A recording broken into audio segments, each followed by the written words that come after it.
पुढे कंटिन्यू करूयात स्टुडंट्स. आज आपण पाहणार आहोत torque on a current carrying loop. तर तुम्हाला एक रेक्टँग्युलर लूप आपण दाखवलेला आहे बघा, ज्याची साईज एल आहे, एल क्रॉस बी है ना, लेंथ एल विड्थ बी, आणि त्याच्यामधून करंट आय जात आहे. हे तुमचं करंट आहे बघा, आय असं क्लॉकवाईज डायरेक्शनमध्ये आपण करंट दाखवलेला आहे या लूपमधून जाणारं. आणि दुसरी महत्त्वाची गोष्ट, हा लूप ज्या रिजनमध्ये ठेवलेला आहे तिथं एक युनिफॉर्म मॅग्नेटिक फील्ड बी असल्याचं त्यांनी सांगितलेलं आहे. मॅग्नेटिक फील्ड कसं आहे, it is perpendicular to the plane. Perpendicular to the plane म्हणून आपण इन टू द पेज म्हणून असे क्रॉस दाखवलेले आहेत बघा, छोटे छोटे हे असे.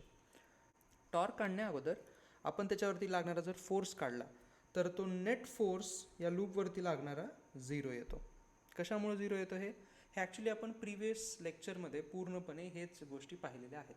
जर तुम्हाला डाऊट येत असेल तर तुम्ही प्रिव्हियसली जाऊन तो लेक्चर परत एकदा पाहू शकतात, ज्यामध्ये आपण करंट कॅरिंग लूपवरती लागणारा मॅग्नेटिक फोर्स पाहिलेला आहे. त्याचा आन्सर 0 येतं. 0 येण्याचं कारण काय, समजा या लूपला आपण जर नाव दिले है ना, पॉईंट पी, पॉईंट क्यू, इकडचा आर आणि इकडचा एस. समजा P Q part is number 1 wire, Q R is number 2, R S is number 3 and S P is number 4 है ना. त्याच्यामधून जाणारं करंट क्लॉकवाईज असल्यामुळं आपण असं हे दाखवू शकतो. हे बघा, हे असं क्यू एसमध्ये लेफ्ट साईडला आणि एस पीमध्ये वरच्या बाजूला. तर असं हे करंट जात असेल. नेट फोर्स 0 येण्याचं कारण काय होतं तुमच्या लक्षात असेल, जर आपण पी क्यू सेक्शनवरती जर फोर्स काढला तर तो सेक्शन कसा येईल, राईट हँड थंब रूलचा जर वापर केला आपण तर याच्यावरती लागणारा फोर्स हा मॅग्नेटिक फोर्स असा वरच्या डायरेक्शनमध्ये येईल. त्याला आपण F1 नाव देऊयात. सिमिलरली क्यू आर सेक्शन जो आहे वायरचा, त्याच्यावरती जर तुम्ही राईट हँड थंब रूलचा जर वापर केलात तर लागणारा जो मॅग्नेटिक फोर्स असेल तो या डायरेक्शनमध्ये येईल असा, त्याला आपण F2 नाव देऊ. एस आरवरती जर काढलात तर तोच मॅग्नेटिक फोर्स असा खाली येईल, F3 again 90 degree. And finally S P पार्टवरती हा मॅग्नेटिक फोर्स या डायरेक्शनमध्ये येईल, F4 हा असा. तर पी क्यू वायरवरती आपण फोर्सची डायरेक्शन बघूयात. राईट हँड थंब रूल कसा लावायचा, तर फॉर्म्युला आहे आय एल क्रॉस बी.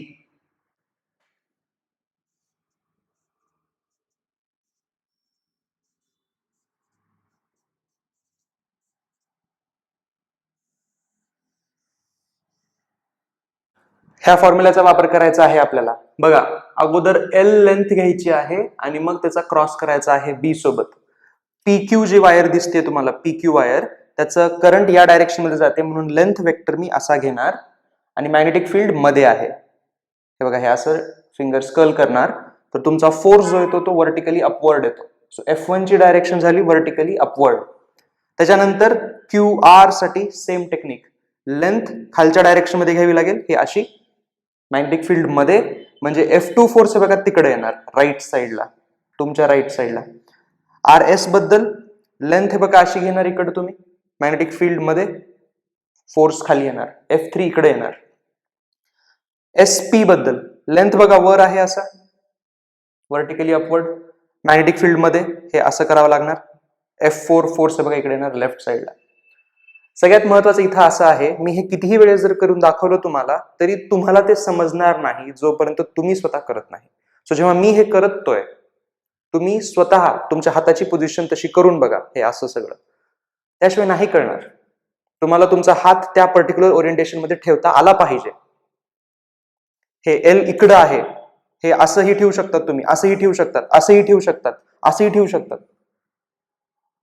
सगळ्यांचे आन्सर वेगवेगळे येतील त्याच्यामुळं. मग करेक्ट आन्सर कसं शोधायचं, तर इकडं लेंथ आणि मॅग्नेटिक फील्ड मध्ये, तर मला हात असाच ठेवावा लागेल, त्याशिवाय मी इकडे टर्न नाही करू शकणार, हे समजून घ्या. समजतंय? जर मी चुकून हात असा ठेवला कारण लेंथ तिकडं आहे तर मॅग्नेटिक फील्ड मला फिरवता कसं येईल बघा, हे मॅग्नेटिक फील्ड वर थोडी नाही, मी असा हात फिरवतोय, मॅग्नेटिक फील्ड वर कुठे आहे, ते मध्ये आहे. मध्ये असण्यासाठी माझा हात असाच असला पाहिजे आणि मग फोर्स तुमचा बघा थंब मध्ये व्हर्टिकली अपवर्ड येतो. हे असं तुम्हाला करता आलं पाहिजे, म्हणून प्लीज स्वतः करून बघा. ह्या चारही डायरेक्शन साठी तुमच्या हाताचं ओरिएंटेशन खूप महत्वाचं आहे. सोल्युशन मध्ये पुढे जाऊ. F2 फोर्स जो आहे त्याची व्हॅल्यू काय येईल, तर करंट आय, लेंथ किती आहे वायरची बी आणि मॅग्नेटिक फील्ड कॅपिटल बी. सिमिलरली F4 जो आहे त्याच्यामध्येही करंट आय, त्याची लेंथ बी आणि मॅग्नेटिक फील्ड बी. ILB साइन थिटा वापरतोय मी इथे, है ना. मॅग्नेटिक फोर्सचा फॉर्म्युला काय असतो, आय लेंथ क्रॉस बी असा फॉर्म्युला असतो आहे ना. ते अँगल 90 डिग्री असल्यामुळे साइन 91 लिहू शकतो आपण. तर F2 आणि F4चे हे रिलेशन बनतील. सिमिलरली F1चं रिलेशन काय बनेल, आय, त्याची लेंथ आहे स्मॉल एल, मॅग्नेटिक फील्ड बी, इथं पण साइन 90. F3 काय होईल, परत एकदा आय एल आणि लेंथ बी. बघा हे असं झाले है ना हे फोर्स. नेट फोर्स 0 होण्याचं कारण काय होतं मग, F2 आणि F4 हे एकमेकाला अपोजिट डायरेक्शनमध्ये आहेत, ते एकमेकाला कॅन्सल आउट करतील. हे बघा हे अपोजिट डायरेक्शनमध्ये आहेत F2 आणि F4, they will cancel each other. Similarly F1 आणि F3 जे आहेत ते पण एकमेकाला कॅन्सल करतील. हे बघा हे F1 आणि हे F3, आणि त्यामुळं नेट फोर्स 0 होतो. टोटल 4 फोर्स होते, 2-2 पेअर एकमेकाला कॅन्सल करतायत, म्हणून नेट फोर्स तुमचा 0 होतो. नेक्स्ट स्टेपमध्ये आपण आता याच्यावरती लागणारा टॉर्क काढूयात. ओके, तर आपण आत्ताच प्रूव्ह केलं की या लूपवरती लागणारा नेट फोर्स हा 0 असतो. आता नेट टॉर्क काढण्यासाठी आपल्याला ॲक्सिस ऑफ रोटेशन अगोदर डिफाईन करावी लागते, करेक्ट. तर आपण असं अज्युम करूयात की ही जी ॲक्सिस ऑफ रोटेशन आहे ही अशा पद्धतीने घेतलेली आहे आपण की ती तुमच्या लूपला 2 पार्टमध्ये डिवाईड करते हॉरिझॉन्टली, ठीक आहे. आणि ज्या 2 पॉईंटला ती कट करते ते 2 पॉईंट आपण एक्स आणि वाय घेऊयात. हे बघा हा झाला एक्स आणि इकडचा झाला वाय. तर तुमची axis of rotation dotted line जी आहे, ॲक्सिस ऑफ रोटेशन ती हॉरिझॉन्टल आहे आणि ती XY पॉईंट्समधून जाते त्या लूपमधून. ओके, आपण हे जे मॅग्नेटिक फोर्सेस काढलेले आहेत म्हणजे F1, F2, F3 आणि F4, हे फोर्सेस या पूर्ण वायरवरती लागलेले, म्हणजे F1 फोर्स हा ओव्हरऑल PQ वायरवरती लागलेला आहे है ना. पण इक्विव्हॅलेंटली आपण इफेक्टिव्हली काय म्हणतो, और असं म्हणू शकतो की F1 फोर्स हा PQ वायरच्या बरोबर मिड पॉईंटला लागलेला आहे, म्हणून हे असं इथं मिड पॉईंटला दाखवलेलं आहे बघा इथं, ठीक आहे. सिमिलरली F2 जो आहे तोही मिड पॉईंटला लागला आहे, म्हणून तो सुद्धा वाय पॉईंटवरून दाखवलेला आहे. F3 पण मिड पॉईंटला आहे SRच्या, आणि F4 जो आहे तो X पॉईंटवरती लागतोय. आता तुमच्या हे लक्षात असेल की टॉर्क काढत असताना इंडिव्हिज्युअल फोर्सेसचा आपण टॉर्क हा काढत असतो. तर जे चारही फोर्सेस आहेत F1, F2, F3 आणि F4 हे सध्याच्या कंडिशनमध्ये, सध्या ज्या पद्धतीनं आपण डायग्राम काढलेली आहे, all the forces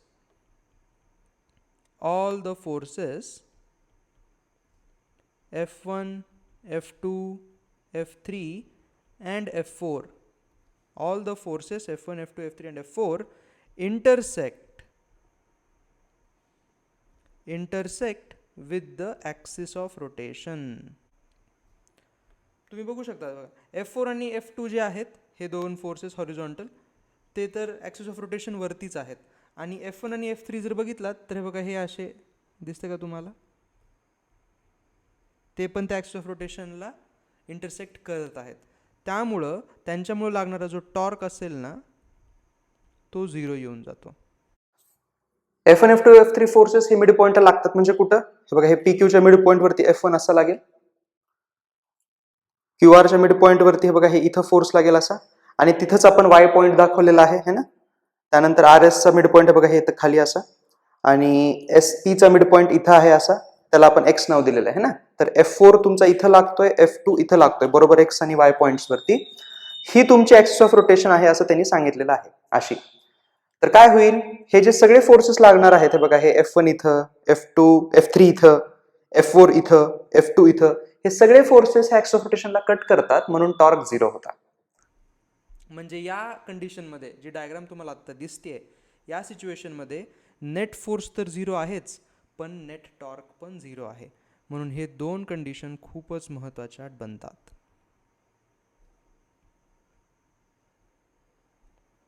net force पण 0, नेट टॉर्क पण 0.